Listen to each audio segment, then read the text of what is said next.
Right. So, hello everyone. A very good morning to all of you. A good afternoon to Peter here. And I, Professor Architect Mahesh Bangad, on behalf of the Drawing Board team, welcome all of you to this third and the last session of the Drawing Board lecture series. And it indeed is an honor to be a part of the Drawing Board team. And it is my duty to tell you more about this initiative by Rohan Builders and Mindspace Architects. As most of you know, the Drawing Board 2021 is an international architecture platform based in India, where students can test their understanding and skills in shaping the way communities live and thrive while preserving local heritage.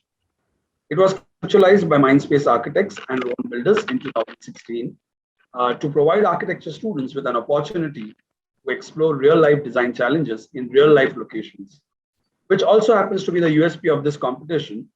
And the endeavor is to create a unique space of conversations between architects, students, professionals, and generate a platform for ideas. It helps instigate thoughtful research by design, also suggesting tangible issues on architectural and context-based design problems with each cycle. Hosted annually in Pune every year, the competition finale itself is a one-day gala affair, which happens to be online this year, and that is tomorrow.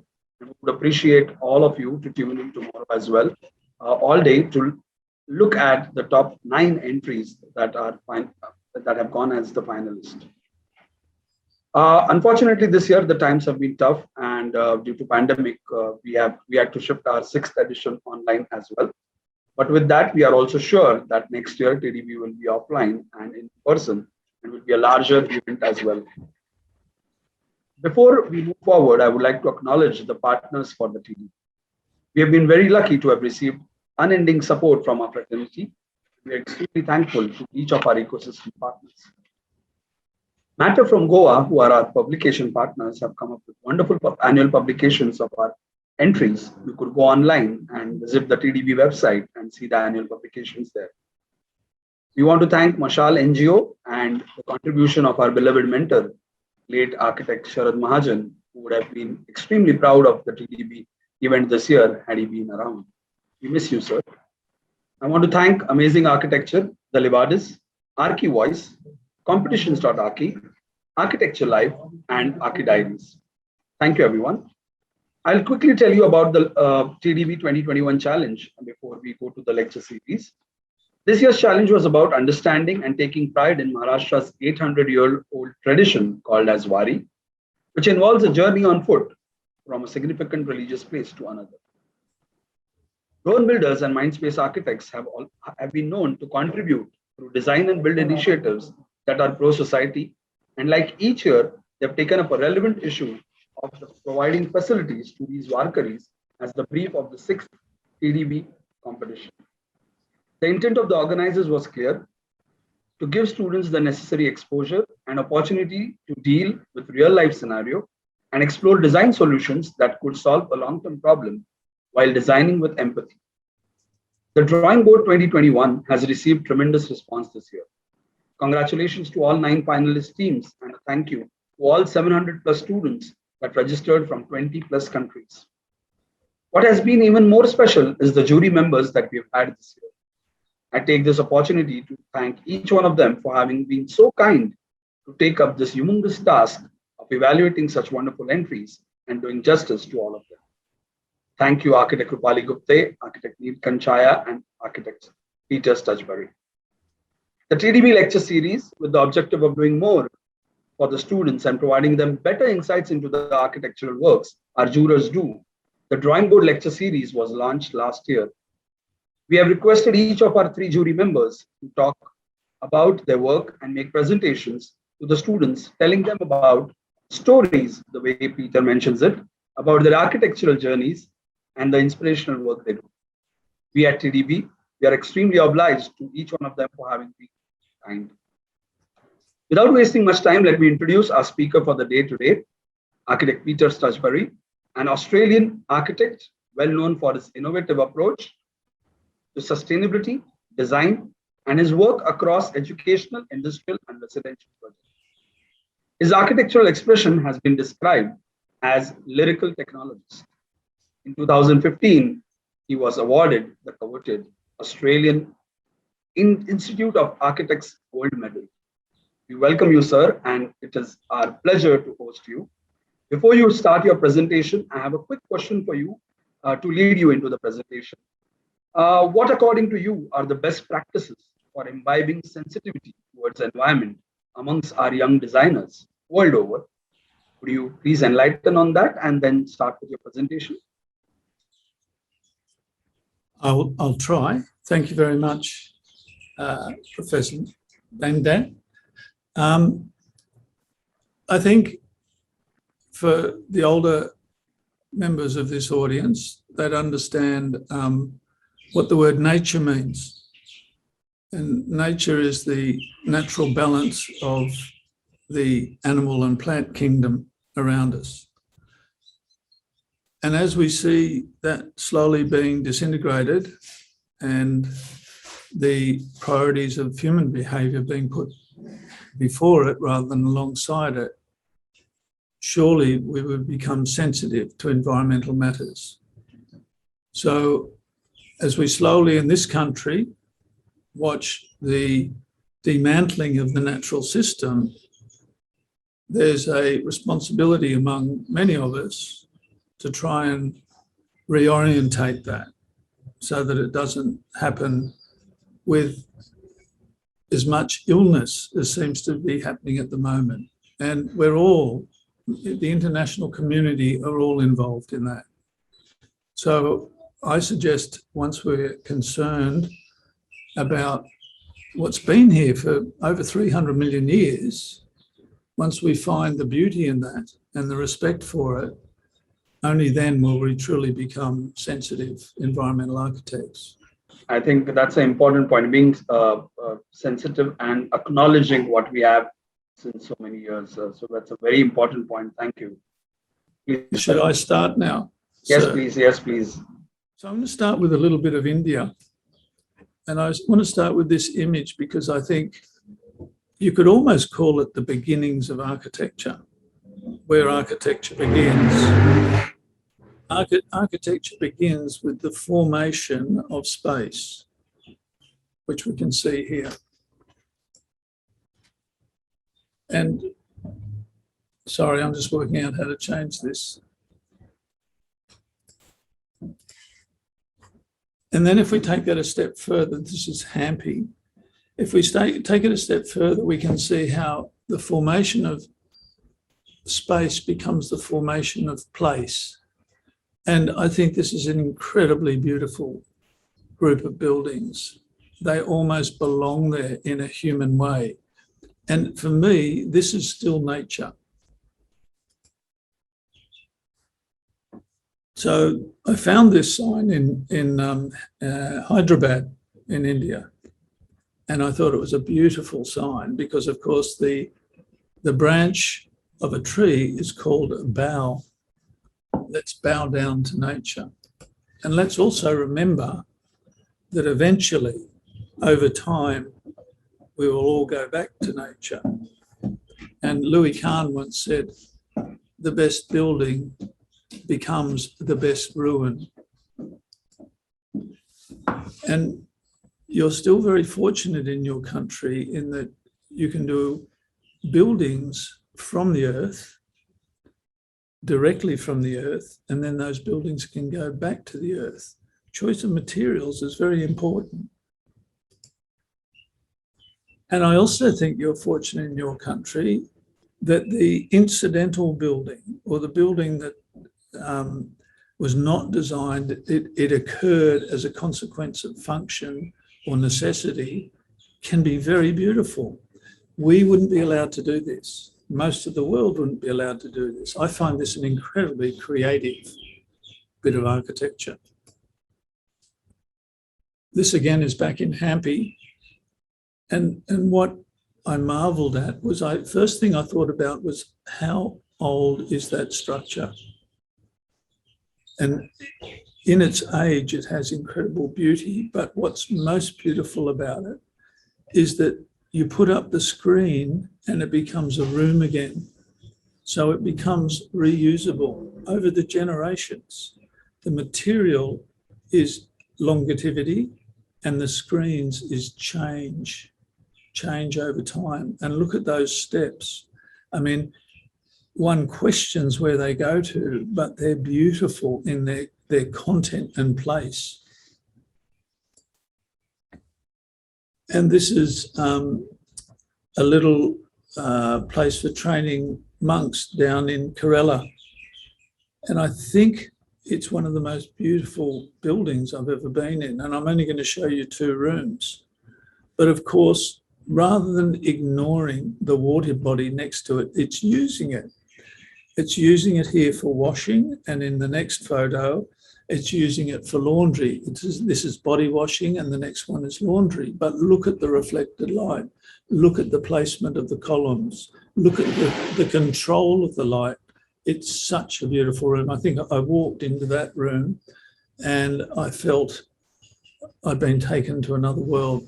The other thing about it is that when you go into the room, the threshold is very low. So you walk into this place and you're captivated by it or caught by it. And this is where the young Brahmin kids hung all their washing. They barely had any, of course, because they just wear that sheet draped around in the string neck. But it was such a beautiful room. There's a number of things which make it beautiful, but one of them is in order to have privacy, they have the screen, but the screen is very accurately orientated towards the sun so the clothing could dry, but the sun couldn't get too deep into the room to heat it up. It was very clever. And of course, your stepwells, well, they have to be one of the most beautiful places, man-made places in the world. What an incredible idea to actually walk down to a water body and make it ceremonial. Very beautiful and very unique to India. And then the way that the column is never understated. The column is part of the architecture. It's in this case a colonnade, but like look at it repeating down to the support in the water and then look at the water reflecting it. I mean, that is a very powerful place. And I must say we were south of Bangalore. I forget the name of the town, but it has the water entry to it, to the temple. And of course, the elephant's just there to the right behind that red and white wall. But I thought to myself, having 75, 100 mil of water that you have to walk through to get to the temple is a real cleansing. It's a really interesting thing to do in terms of approaching and respecting a place. I thought that was a remarkable way to bring people's awareness to the fore. And of course, if a small detail like a flower lying, a lotus flower lying in the water brings detail to the practice.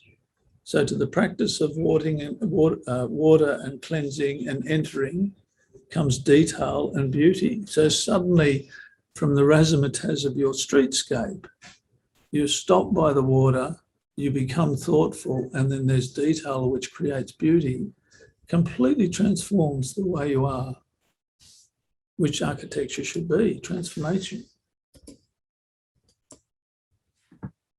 And then, of course, the wonderful detailing around your temples. You know, I mean, this is not a particularly good example, but surely it had to be carved. Some of it would be carved in situ. It's an amazing work of art, that, incredible. But then you have the formalized art as well, and you ask yourself the question, how did that little tip get knocked off? What happened there? Was it the actual maker of the form? Or was it someone passing by?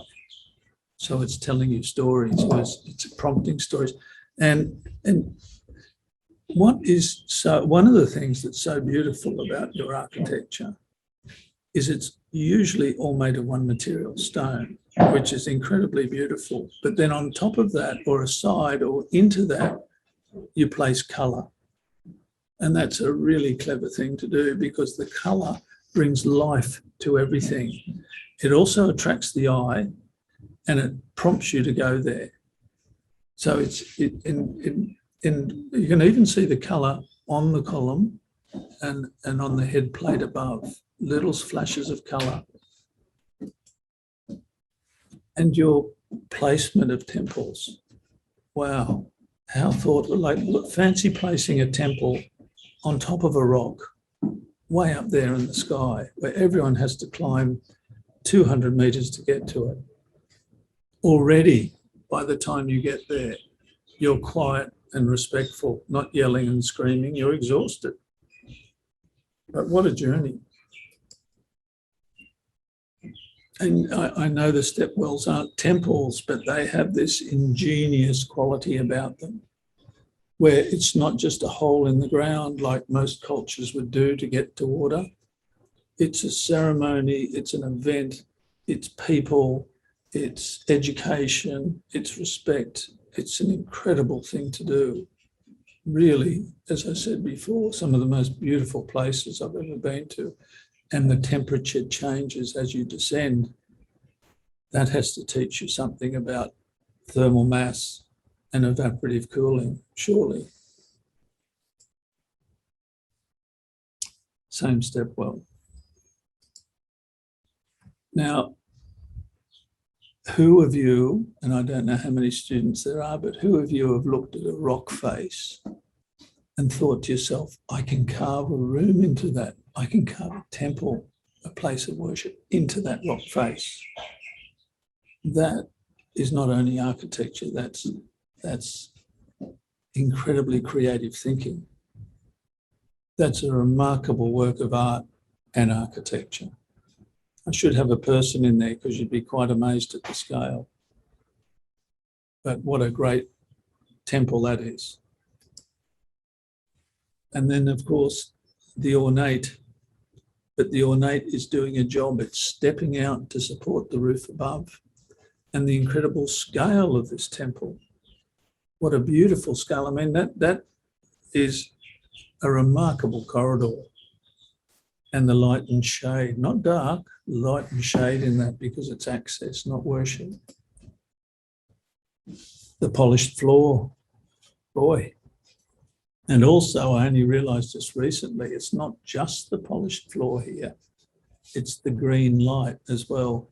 Not only the trees outside are throwing green light, but someone has cleverly placed coloured glass in the windows because the green light is a very soft light. It's a serene light, the green light. It allows you to worship or to pray. Beautiful light, but a polished floor makes the room infinitely big.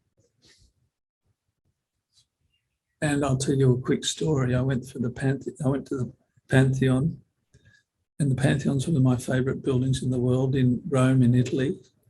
It's about 40 metres high, I think, or not quite that high. And it's a dome, essentially, over a bold circular room. And it has a single opening in the top, which doesn't have any protection to the weather. And the floor is marble like this, polished, and it has a slight dome in it itself. I walked in at closing time. There was a male choir singing in this room, this beautiful room. There were candles at the junction of the dome with the vertical wall. And there was a slight mist of rain coming through the hole down onto the floor. Big room. I looked into the marble floor and just like here, I could see the dome reflected in it with the candles flickering in the floor. And the room felt like an egg. It felt like I was in an egg. It was so beautiful. That's serious architecture. But architecture can also be very straightforward. I mean, the decoration in this room is almost nil, but someone was bold enough to put columns at 3 metre centres. What a fantastic thing to do. Change of scale. Look at the change of scale there. Columns at similar centres, but a remarkable change of scale. Then you look at the decoration on the column and you can assess the importance of the corridor. or the purpose, better still.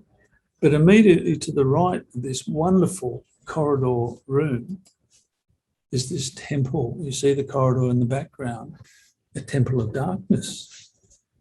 And in India, it seems, just as it should be in Australia, common sense to make darker places that emotionally feel cooler and are much more gentle on the eye.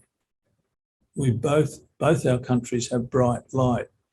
To make a bright building seems unnatural. So Louis Kahn got it in Ahmedabad. And there's one of his corridors. He's working with light and shade, definitely. And of course, Doshi, you're wonderful, highly respected gentleman. He, of course, knows it intuitively. And there he is, wonderful Doshi, who has taught me so much in my architectural and life. We taught there for a week together at the Institute in Bangalore. And there he is, picking up on the light and the shade and the vegetation. He's bringing nature back into the building. Now that'll bring birds and it'll bring butterflies and it'll bring insects, and the building will start to live in a different way. Not just people. And of course his hall in Ahmedabad as well, but it has the qualities of light and shade. It has the qualities of ancient architecture, but put in a modern setting. And my great friend Bijoy from 100 Hands, he's master planning for the university, which to me is a modern reflection of the ancient culture. This actual pathway, it's this vista, this street, it has those qualities, but in a modern context. I think it's very beautiful. And then he's picked up on that. He's picked up on the need to qualify light, the lightness of a building, and the ability to live outside, which you can do so easily. So he's picked up on that in the building. And of course, Kabusia, who in the work he did in India, I mean, you wouldn't say it's all remarkable, but it has accounted for the sort of the history of the country in many ways. Beautiful light and shade drawing here, building. And of course, your great architect, Charles Correa, whose roof ceiling scapes were so beautiful, all about light and shade. So if we look at the development now, the current urban development now in India, I think this is a great example of buildings that potentially can become incredibly good models for living. I find this a very beautiful streetscape in terms of the scale of the building, the openings to the street, the association of street and people living, the potential for tight, good planning, the potential for sharing, particularly compared to the background. More lighter. This is a building we stayed in Ahmedabad, and it's an old, I'm not sure how old, but the building on the right, and it's a sort of typical Indian house. But what was fascinating about it is it did have some cultural links, I think, back to colonial days. But what was beautiful and very Indian is once you went inside, not only was there a veranda outside, but there was a fantastic courtyard inside. And the building then had a well in the middle of it that went down to the water source, that the cool air came from the well, up through the building, up through the courtyard, and out the roof and cooled the building. And that grill at the front at Streetscape is where the air came in. It worked thermally and environmentally brilliantly.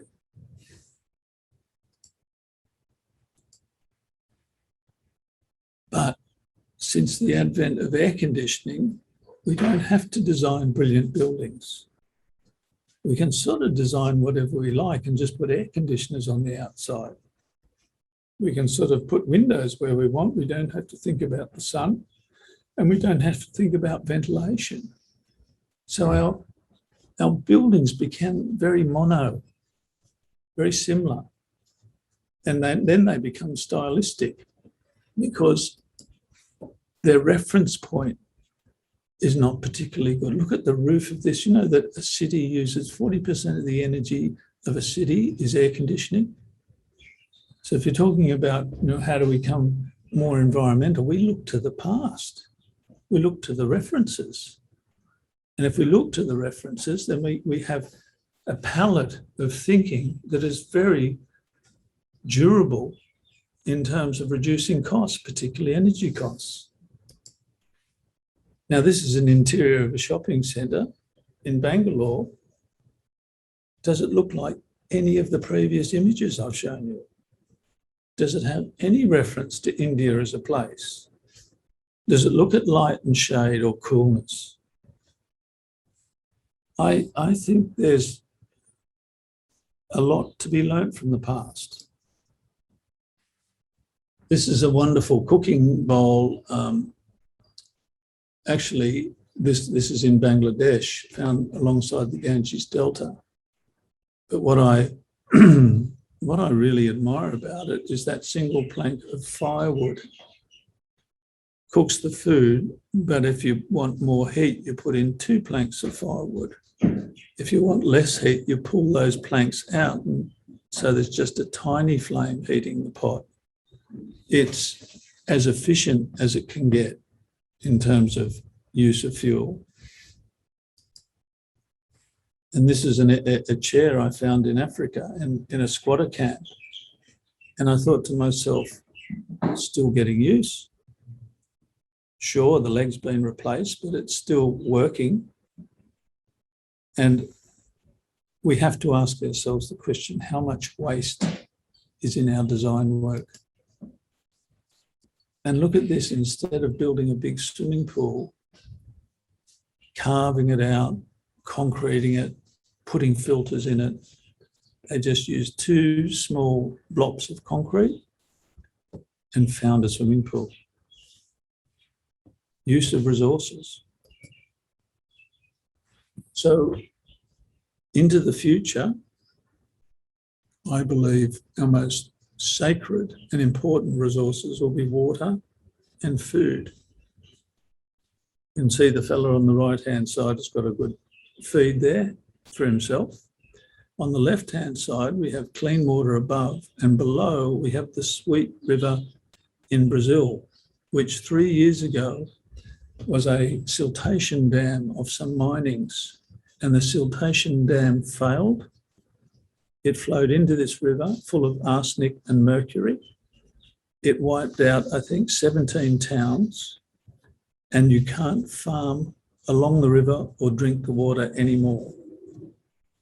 We're very, very negligent, us humans, compared to other animals in nature.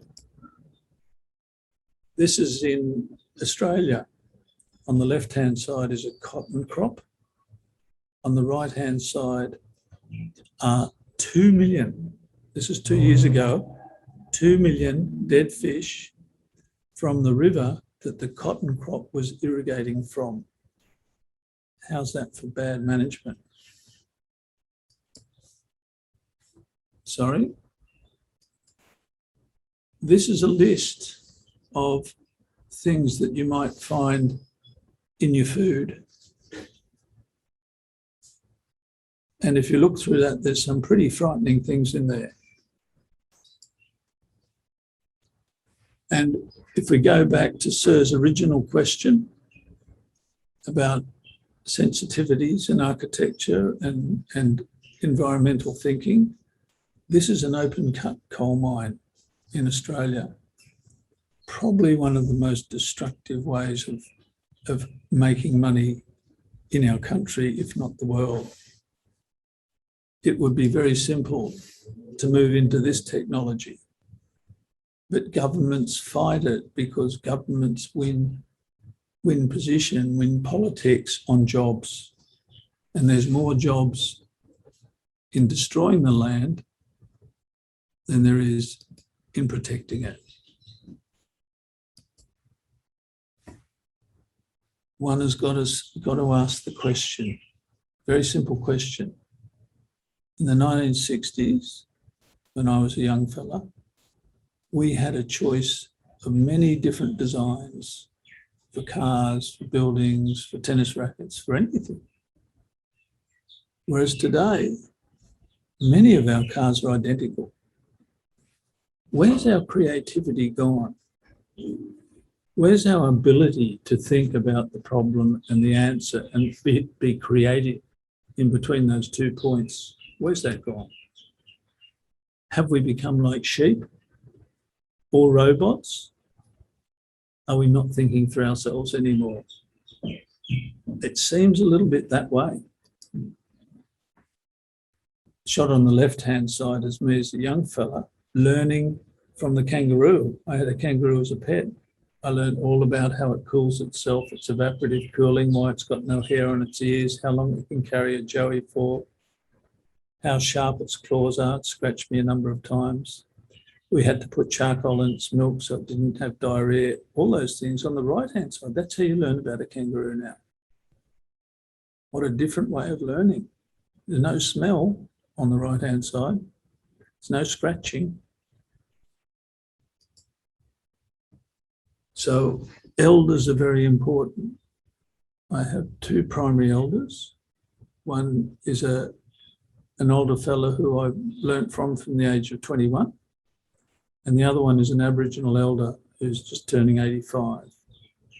And both of them have been very generous to me. A tradition in India is eldership teaching.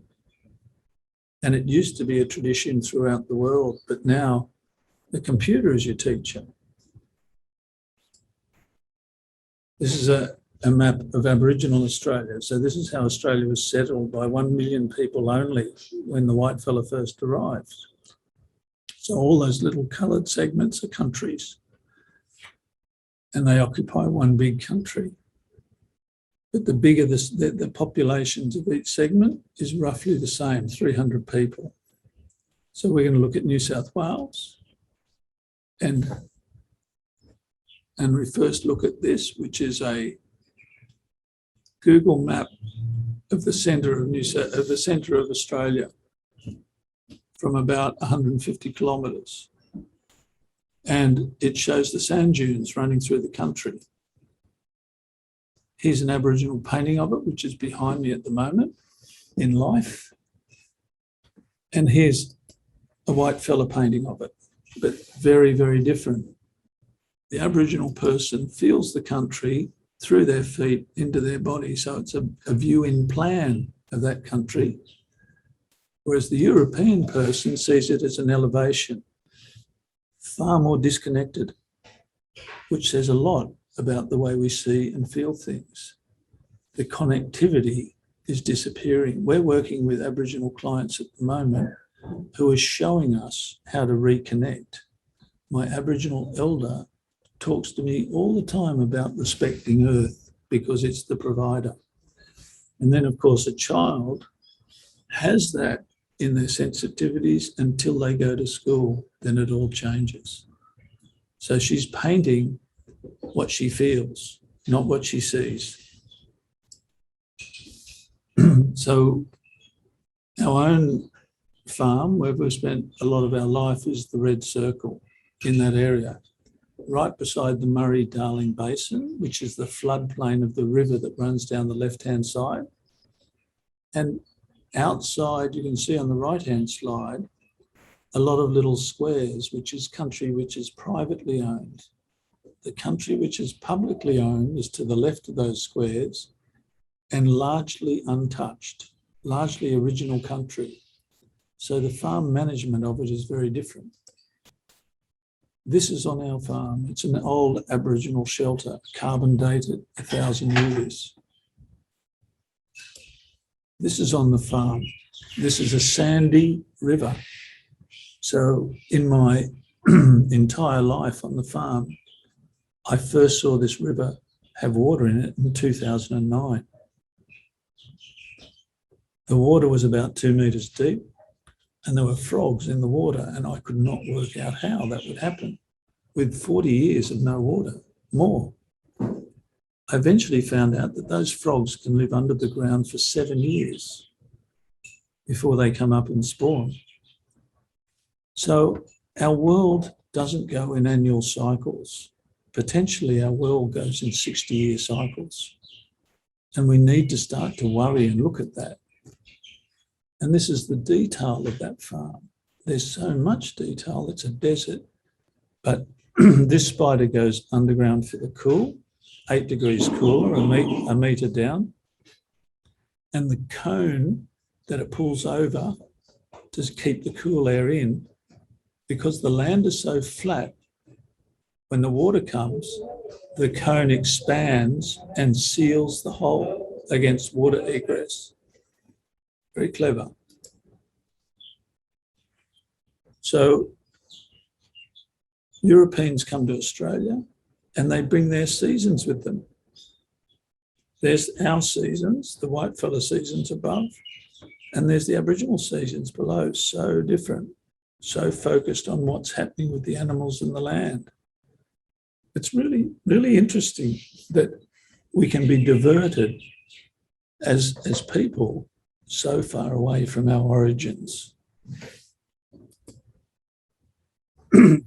So the shelters that the original people, first Australians, had in this country weren't particularly fancy, but they were nomadic people.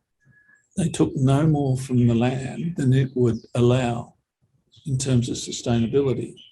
So on the left-hand side is Victoria, which is down the bottom of Australia, and the right-hand side is Northern Territory, which is up the top. So you need to be able to heat your structure on the left and cool it on the right and get away from the crocodiles. Very simple statements about occupation. This is what we do in the same country. And it amazes me that in your country and ours, we put up glass boxes which require unbelievable quantities of energy to cool down. It's like nonsensical what we do. And these buildings are only designed to last 30 or 40 years. Even more nonsensical. If, on the other hand, we were to look at the termite mound and take a leaf out of that book, you'd find that a 21-degree constant temperature for 1 million ants can be achieved with this drawing on the right. Why don't we use that sensitivity, that sensibility in a high-rise building, in any building, where we've got hot temperatures, which seems to make sense. Singapore has become a place of tall buildings. What that means is they get high density, but if you look at the drawing below, they also trap all the hot air in with the pollutants. So they get no ventilation. So they're breathing in bad air. There's no ventilation across the city. You know, I was teaching a Singapore student and we took them to a youth hostel, which is like a place where kids can stay when they're travelling for cheap. And it was in the landscape. It was out in the bush. And this student was sitting on the table talking to me and she burst into tears. And I was particularly embarrassed and I wondered if I'd said something wrong. And I said, look, you know, what do you need? Do you need a cup of tea or, you know, do you want to go inside? She said, no. And she said, I'm just so joyful. And I said, why? And she said, I've never seen the stars before. She'd come out from Singapore, which is a city of lights, and she'd never seen such a starlit sky in her life, which is a tragedy. So on the left-hand side are buildings in Sydney. On the right-hand side are buildings in London, where the colonials came from. Down the bottom, on the right-hand side, is a building, a prototype building for Kyoto, Japan.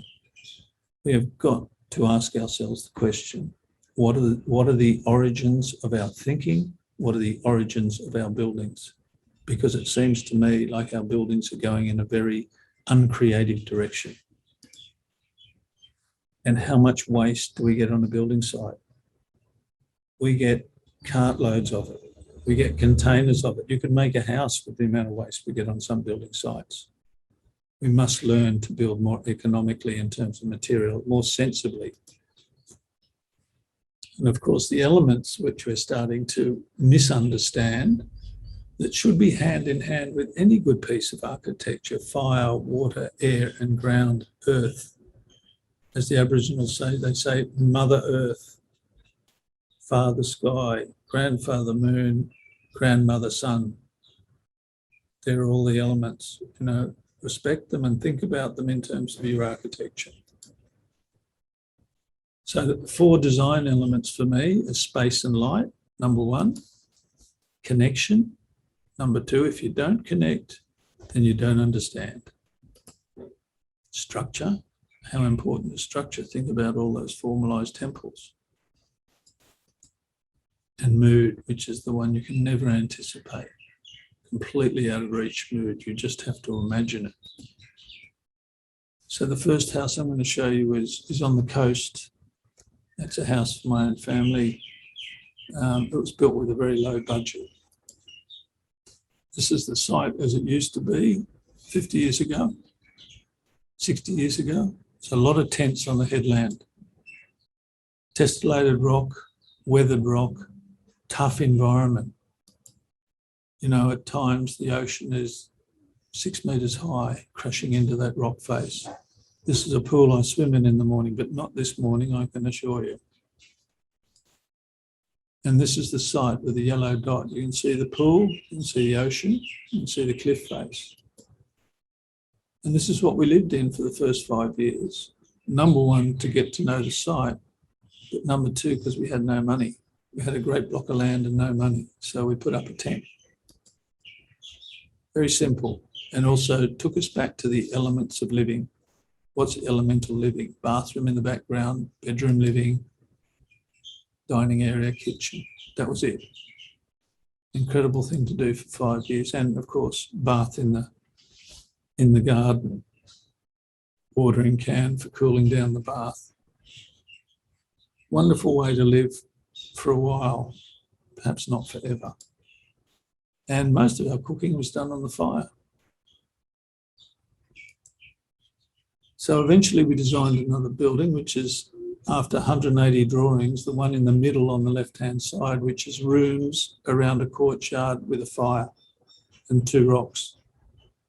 But I didn't have the budget really to build that, and in many ways the braveness. But we built a replica in a very formal way. So there's the garden, there are the rocks, the water and the fire, and then we built 3 rooms around that vertically. So they all had that as an asset. And then we put all our services on that outside L. So all the electricity and the plumbing were there. So we isolated our services from the house. We put in a 50,000 litre water tank. So we had water, reliable water, fresh water. And we made the building on site. So we set up a joinery shop. We made all our doors and windows. We made the joinery and made the concrete. And on the right-hand side, you can see the detail that we went into that I believe is felt in the character of the house. We had to cast the holes in for the steps when we poured the concrete and the holes for the candle holders. And we had to anticipate what the quality of light would be. We had to understand how to make those treads tight within that hole, which is that little brass plug, which becomes a detail. We knew that as we were pouring the building that we'd have waste concrete in the pump. So we made little forms of wall panels and we poured the waste concrete into the wall panels so that there was no waste. I actually learned that from a wonderful architect, Sandeep, in Bangalore. He taught me to do that. He did it with his own house.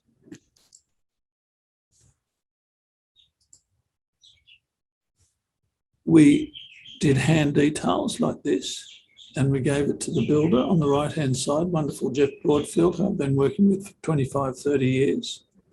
And we modified or improved our building as we went along. We considered where the important views were and we framed them. So we brought that view into the house from sitting position. So you have to know your building. Three-dimensionally, you have to know it. You have to see it, and you have to feel it, and you have to sense it so that you can do this sort of thing. We made the plumbing towel rails, and we made hanging hooks for paintings out of the coil ties. Those brackets on the bottom of those panels are adjustment for height. We put a beautiful bath up on the roof so that we could overlook the township and the Western Hills and watch sunset from the bath. So we were romantic. We made a practical wall to the north. So we put our solar panels on the north wall. We shut down that north wall to the neighbours and the sun with canvas shutters that can open up when you like. We made it a trom wall. We put canvas panels to the west because we get very, very tough sun from the west, but all those panels can open. So in summer, all the top panels are open and we get this wonderful light and shade quality come from the west. We put a fire in the courtyard, and that's where friends and I gather of an evening. We detailed our key holders. We detailed the garden in the courtyard. We brought nature into the building, even though it's on a large block of land. And the building was created out of the way it performed. So the back veranda of this square, 10-metre square, has these vertical panels that all open. So there's 8 of them there that open into the front section. The front section we occupy in winter. Then we open these panels onto the back section, which is a huge veranda, and it ventilates the building we occupy it in summer. And it has connection to the sky and a canvas roof. And that's form ply framing. Very simply, very elemental from the outside, but that's against that crushing weather that comes onto the cliffs and then onto us. That's the back courtyard that I showed you in plan. Water, fire, air and ground. That's from the back courtyard looking to the kitchen and to the terrace above. So the whole back half of the building is like a big breathing lung on the building. And you shut that panel down to the kitchen for winter so you can keep it warm. Kitchen into the courtyard. Front room down to the beach. And at some periods I need to store my father's old MG in the house, so it goes in one of the terrace rooms. And you can see on those windows on the left-hand side, when the water came in the big storms we had while building the building, it stained the wall and we've left that on.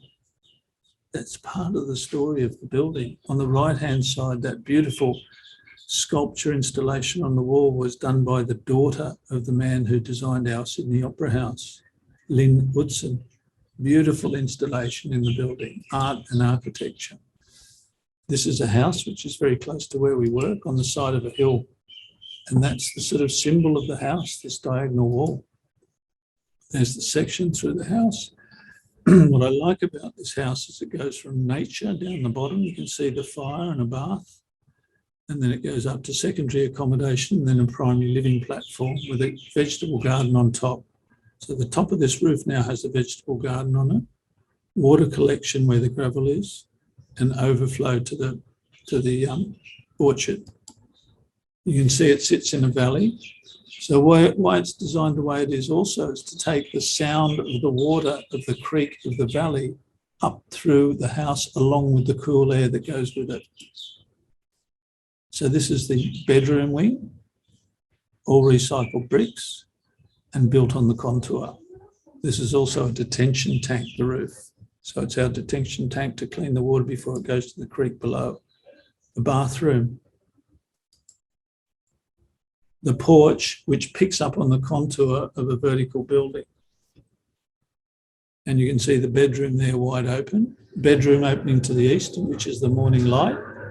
And then on the other side, a plunge pool that again connects on that contour. So this building has both a vertical and a horizontal quality to it.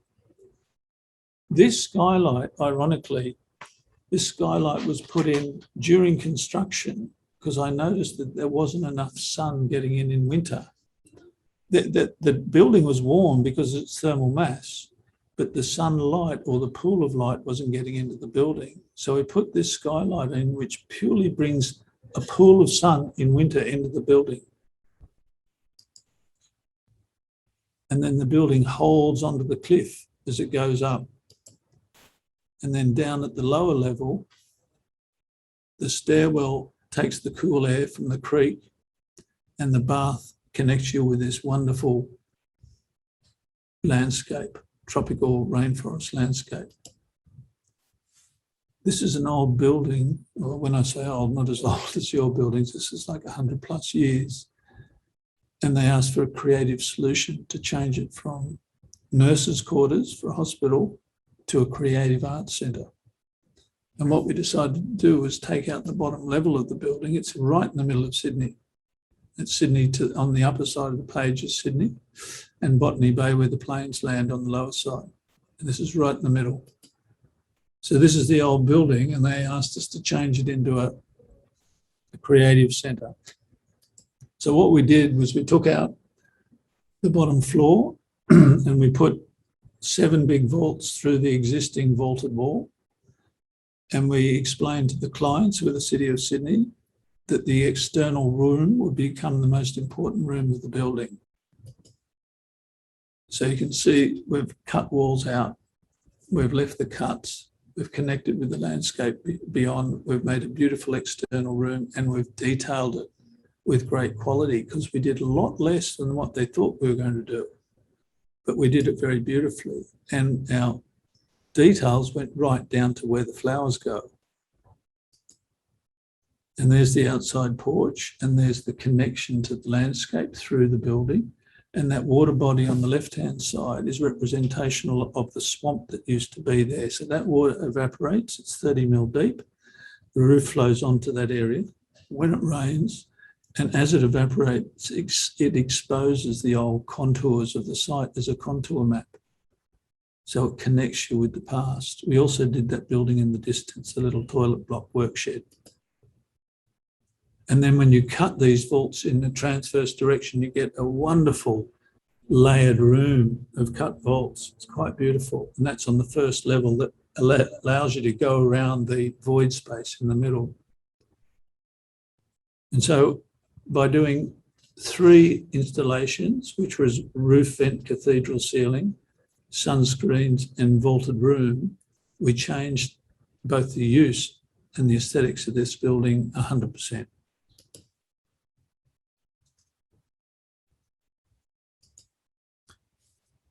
A series of small projects. This is a cardboard house we did. This is wonderful Cole James, who's passed on, a terrific teacher, professor of architecture, and we worked with him and students to build a cardboard house, which was built for 20,000 Australian dollars and was still in use today actually as a sample house. And it was built on the forecourt of the Opera House and stayed there for 2 months. So this is the system we used, which is like a wine rack system. And this is the room, and it was a 60 square metre room. You could sleep there. It had a kitchen and a small bathroom. And it was the lightest building. It was 2 tonne for the entire building, so we could get it there on the back of the truck, the entire building. This was a building, an international competition we won in Russia. These are our clients. Fairly formidable people by the look of them. And the building we did was for housing for Russia. And what we did was we made a central thermal wall, which you can see on the drawing on the left. We recycled as much of the warm air as we could. We freshened it up with cool air. We had a roof form that caught air at the top and brought it back to the wall. we filled the wall with thermal mass, so with gravel, and we had all our lights and fittings in the thermal wall, so washing machines, hot water systems, everything. So the thermal wall became like a radiator for the building. And we isolated our floor and put hot water pipes in the bottom of the floor as well. So you can see on the right-hand side, those vents about 50 metres away going through probably 1 degree Celsius ground when it's minus 35 outside. We were able to maintain a temperature of about 6 degrees Celsius in minus 36. And we had a 64% saving on electricity, on energy for this building. So that's the concept sketch for it. So even the car, when it went into the garage, the heat got caught from the car. And it wasn't particularly well built, unfortunately, but it functions brilliantly. And then we've done, over the last 6 years, we've done a lot of work in Brazil in the favelas. And the work is social by nature. This is Salvador on the northeast coast. And we referenced, in order to understand the sort of buildings we need there, we referenced the indigenous architecture. But what you come to realise when you visit places like even India to a degree, but Australia and Brazil and South America and that, is that the cultures that came into those countries, so the Spanish and the Portuguese and the English that came in and settled those countries, brought their architecture with them. So on the left-hand side is Portugal, on the right-hand side is Brazil. And that architecture doesn't work. It's a different climate altogether, the Mediterranean compared to tropical, subtropical, very different. So the buildings don't work. So we arrived at a favela, which are the poorest communities in the world. And we sat down with the community and we worked on what they would like. And then the community worked with us. And what we did was we built a kindergarten, a community centre, and then we built a storytelling room in another community. This is over a period of several years. We taught them how to use waste materials to filter water. We prioritised the kids' hygiene. So we used plumbing fittings that we could buy in the hardware shop. And the kids were able to wash their hands and clean their teeth. And we also showed them how elements of architecture can be used to improve both the aesthetics and the functional qualities. So, I'm sorry, this is not. So, slatted walls for ventilation as opposed to solid walls, using the cooling from the creek, lightweight construction as opposed to heavyweight construction, all those things. And the students that we took with us, we took students from the university, of course, learned entirely different elements of architecture than the university. So in essence, if you look at the left-hand side, the plan was a kitchen, 2 toilets, a teaching room, and a group area. We added a veranda, a kindergarten, water collection, and then out the back, number 3, was a kitchen that ventilated. So it took the cool air on the right-hand side from the creek, up through the kitchen and out the other side because of the roof shape, and reduced the temperature of the building by 8 degrees Celsius. So that's the kitchen we did at the back.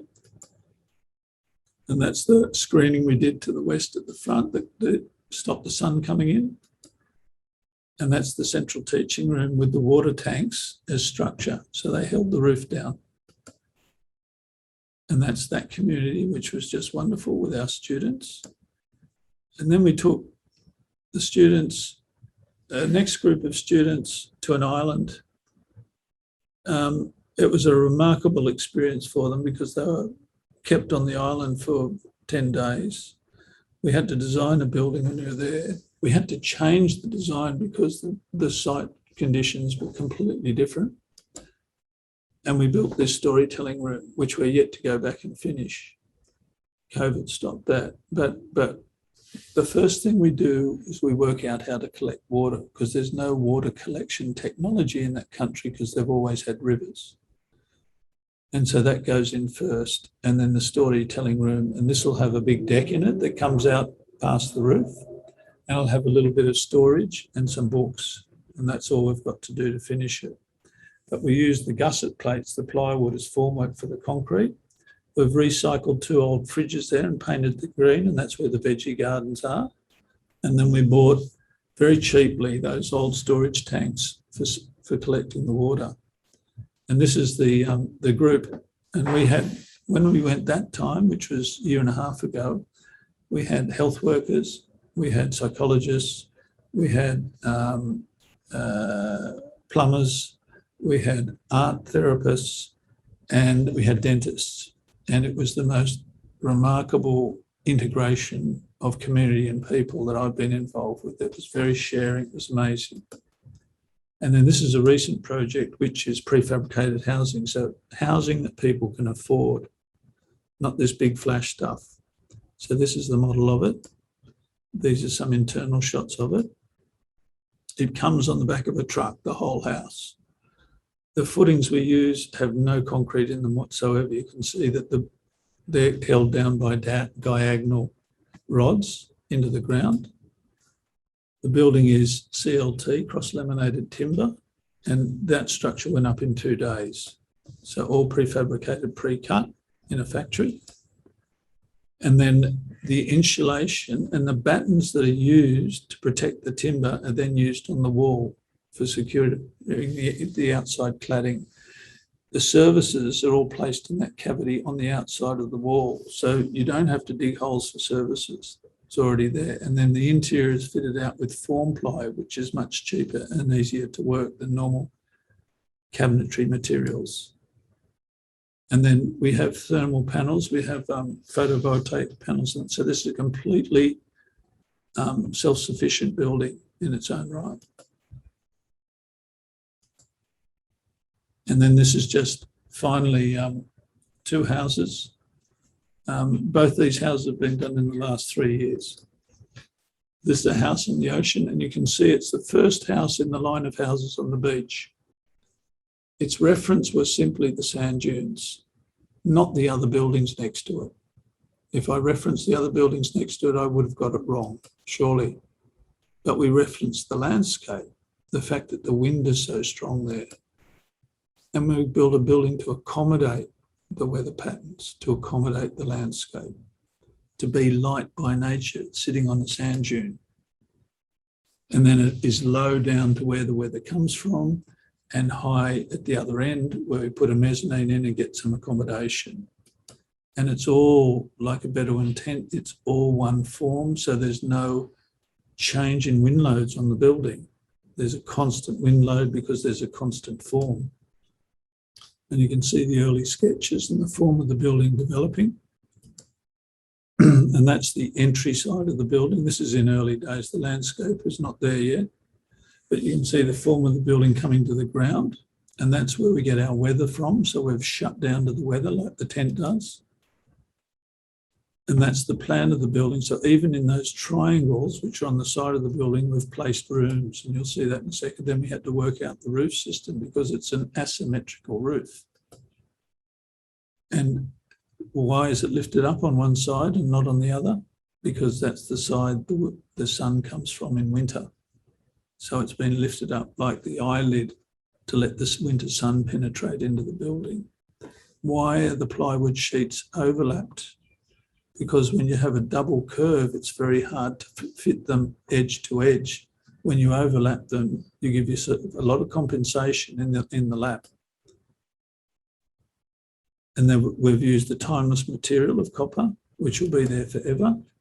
And again, we go down to the detail. Look at the detail of a shelf with a vase built in.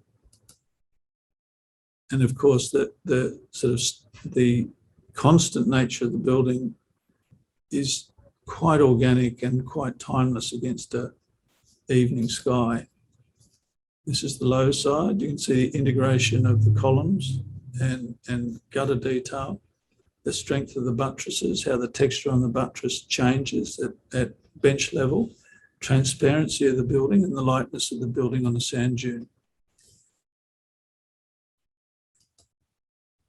connection with the beach, this sort of infinite connection. But the other thing about this is the house barely acknowledges the buildings around it.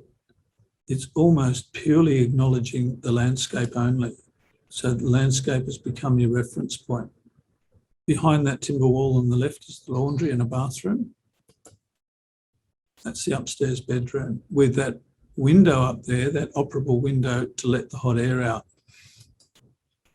And detail again, that rope there opens the vent on the side of the building.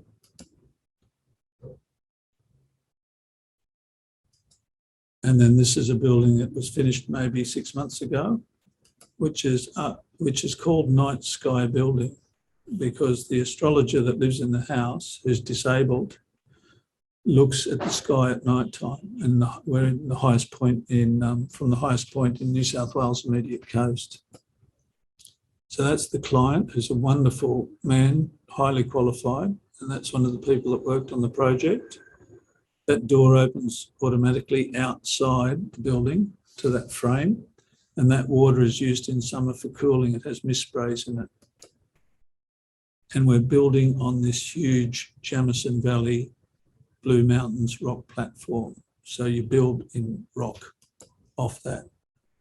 Early drawings of the building, you can see the scale changing from one side to the other around this beautiful parabolic vault room. And that's the section through it. So the scale in this room is all about connection with the sky, but it's also about a singular space to occupy, that all these other spaces alongside are secondary and designed specifically for disabled access. So the whole house powers itself. It in fact puts more power onto the grid than it takes. And we used a recycled brick and we left it. And then when you see the red patches on the brick is where we want to waterproof the brick. So we don't use flashings and paint and tiles. We just create a ceramic brick. So you can look into the big room with an opening, a sliding skylight opening. And one of the ladies in the office, her father made all the pottery bowls and sinks for the building. And then we use standard light fittings on the wall. So it's a very prosaic, direct building. And through that sort of directness, in a sense, I'd suggest there's Indian qualities in this building in the sense that it's unincidental. That is, it presents itself without decoration. It's a very spatial and light house. Nothing distracts you from that. And there's incidents along the way which change the nature of the house, such as this porch outside his workroom, such as using curtains on a wall that flap in the breeze. And here's the room, the central room, which is just such a joy to be in, all brick. Walls, floor, ceiling, and beautifully vaulted by the most amazing craftsmen. And look at the opening to the sky. We actually beveled the bricks so you get a clean opening to the sky. Again, putting our solar collection on the north and deliberately not putting windows in there, but little glass bricks, because we didn't want that room flooded with sunlight. The adjacent rooms, yes, but not that room. And then you get the high scale and the low scale. High scale in his work area, low scale in his bedroom. And there's the night sky in the vaulted room, which he, as an astrologer, he watches all the time. And we'll just show you a very quick video of that house that we presented.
Thank you very much. I am mesmerized because not just because I saw something that is such a ready reckoner of design, but I also understood why at the start you use the words ceremony, people, education, respect, because the architecture that you showed, that you have practiced, I think it is more inspirational, uh, more hands on, more human, and respectful towards its users and context. Right from the one that was inspired by the sand dunes to the one that you showed at the start, where you were trying to address the requirement of the client. I think when we look at architecture uh, as a consequence of function, like you said at the start of the presentation, I think you have very well lived up to that. Those three words, consequence of function. You try to address through your architecture the function more than just create fancy architecture. There are some takeaways that I personally have, and we have a couple of questions also in the audience from the audience. But the I'll take the audience question and then I'll put my takeaway on it. So the one of the attendees is asking, how do we justify the use of concrete and its quantity when, on the other hand, we are referencing materials of earth and Aboriginality and sustainability? How do we justify those two? Well, I guess the same way that we justify stone in a way. When India used stone, they probably recognised that it was going to be there for a long time. In fact, they're digging up, as you know, they're digging up Hampi, and it's 1,000 years old, the buildings under the earth. Concrete is permanent. So there are questions of sustainability around it in terms of off-gassing, in terms of, energy consumption. But there's also an infinite permanence to it if used cleverly and not abusively. So what I'd suggest is that, in fact, we're doing a building at the moment. My house is concrete and timber and canvas, but it's deliberately so because it's right next to the ocean. It will have a permanence. I mean, the insides will change and the roof will come off and all that sort of thing. But the permanence of the carcass will be there for 400 years. So not only will it have a sort of a patina about it, it'll have a story about it, and it'll have a life that will go way beyond the investment that was made in it, that will become storytelling. And more recently, we're doing a house. Just hand me that model, please. We're doing a house where we're making, just in the barnacles, we're making a little house on the side of a cliff, not dissimilar to the barnacles that grow on the ocean rocks. But in order to do these little roofs like this accurately and minimally, concrete is the best material. So we're not doing the whole building in concrete, we're taking a frame of each one of these to the ground, just a frame, and we're infilling it with recycled brickwork. So when all the brickwork disappears, you'll just have these lovely barnacles sitting in the landscape you could live in if you wanted to. That's an interesting thought, to continue architecture even when you are gone. I think that's what the traditional knowledge systems taught us. You mentioned at the start during your presentation that how the current buildings, like Corbusier's quote you used, and you said that we have to look at architecture as living heritage over the centuries. There's a question that comes to the mind then. You said we have to use common sense of cooler spaces, darker spaces. Where do you think this sensitivity starts? How does one start looking at where does he start taking clues from? So you had your clues from the ocean, you had your clues right now from the stone rocks. While designing in the Indian context, where does one take the clues from? I'll tell you an interesting story. I was in India. I've been in India many times in the last 10 years, maybe 12 times, maybe more. And Mr. Doshi has become a very good friend. And he had us to his house for lunch one day. And we were sitting down there, and I'd just given a lecture in his studio to all his workers in the studio. And he looked at me across the dinner table, lunch table, and he said, "Peter, your work is very beautiful, but I have a question." I said, "Yes, of course you do, Sensei." He said, "Where's the dark?" And of course, quick as a flash, I answered back, "You can't photograph the dark." But it was a good point. It was a very good point. Where's the dark? Architecture is not just light. It's dark as well.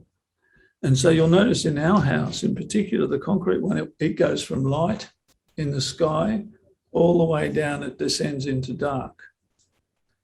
I think we just have to, again, take our pointers from what makes sense. It makes sense to have some spaces darker than others because the mood changes and the quality of light changes. You don't want a dark space as a reading room. Unless, well, you don't want it as a reading room because you want to read. But you might like a dark space as a music room. And you might like a dark space for sleeping, and et cetera, et cetera. So there becomes a balance in your building between dark and light. And it's a very important point, but we don't think about it enough. Doshi does. Doshi does, yes. Then excuse me, I have another thing in 8 minutes. Yes, okay? This was the last question anyway. I just wish Okay. to thank you for being a teacher this morning to us because what you told us, what you showed us has been is something that as a professor of architecture school would carry to my classroom. I would rerun this recording to the students and tell them why it is so important to have some common sense while dealing with